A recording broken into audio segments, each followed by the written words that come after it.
మనకు object is moving, కదిలే ఆబ్జెక్ట్ని మనకి డిస్టెన్స్ స్పీడ్ ఎలా తీసుకోవాలి అంటే, ఈ కదిలే ఆబ్జెక్ట్స్లో మనకు స్పీడ్ ఎప్పుడు చూసినా రిలేటివ్ స్పీడ్ అనేది వస్తుంది. రిలేటివ్ స్పీడ్ అంటే రెండు వస్తువులు కదిలితే వాటి యొక్క స్పీడ్ని మనము రిలేటివ్ స్పీడ్ అని అంటాము. ఈ ఆబ్జెక్ట్ ఈజ్ మూవింగ్ దీంట్లో ఖచ్చితంగా మనము స్పీడ్ అనేది రిలేటివ్ స్పీడ్లో తీసుకోవాలి. రిలేటివ్ స్పీడ్ అనేది మళ్ళీ మనకు 2 టైప్స్గా డివైడ్ చేసుకున్నాము. రెండు ఆబ్జెక్ట్స్ ఒకే డైరెక్షన్ కనుక మూవ్ అయితే అప్పుడు వాటి యొక్క స్పీడ్స్ డిఫరెన్స్ తీసుకోవాలి.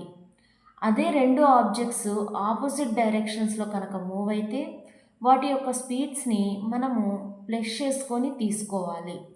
ఇక్కడ ఒక ట్రైను కదులుతున్న మనిషిని దాటినప్పుడు డిస్టెన్స్ ట్రైన్ యొక్క లెంత్ని తీసుకోవాలి.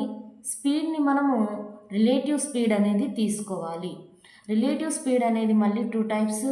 సేమ్ డైరెక్షన్లో కనుక మూవ్ అయితే ట్రైను మ్యాన్ యొక్క డిఫరెన్స్ తీసుకోవాలి. అదే ఆపోజిట్ డైరెక్షన్స్లో కనుక మూవ్ అయితే ట్రైను మ్యాన్ యొక్క స్పీడ్ని ప్లస్ చేసుకొని తీసుకోవాలి. ట్రైను ఇంకో కదులుతున్న ట్రైన్ని క్రాస్ చేసినప్పుడు డిస్టెన్స్ ట్రైన్ 1 యొక్క లెంత్ ట్రైన్ 2 యొక్క లెంత్ తీసుకోవాలి. స్పీడ్ని రిలేటివ్ స్పీడ్స్ అనేవి తీసుకోవాలి. ఇప్పుడు ట్రైన్ అనేది ట్రైన్కి లాంగ్ లెంత్ ఆబ్జెక్ట్ కాబట్టి ఇక్కడ డిస్టెన్స్ ట్రైన్ 1 ప్లస్ ట్రైన్ 2 యొక్క డిస్టెన్స్ అనేది తీసుకున్నాము. కానీ కారు, బస్సు ఇవి షార్ట్ లెంత్ ఆబ్జెక్ట్స్. ఈ షార్ట్ లెంత్ ఆబ్జెక్ట్స్కి మనము డిస్టెన్స్ ఏ విధంగా తీసుకుంటాము అంటే, ఇక్కడ క్రాస్ అయిన అంటే మిడిల్లో ఉన్న డిస్టెన్స్ ఇద్దరికి మధ్య ఉన్న డిస్టెన్స్ని మనము డిస్టెన్స్గా తీసుకోవాలి. స్పీడ్ని యాజ్ ఇట్ ఈస్గా రిలేటివ్ స్పీడ్గా తీసుకోవాలి.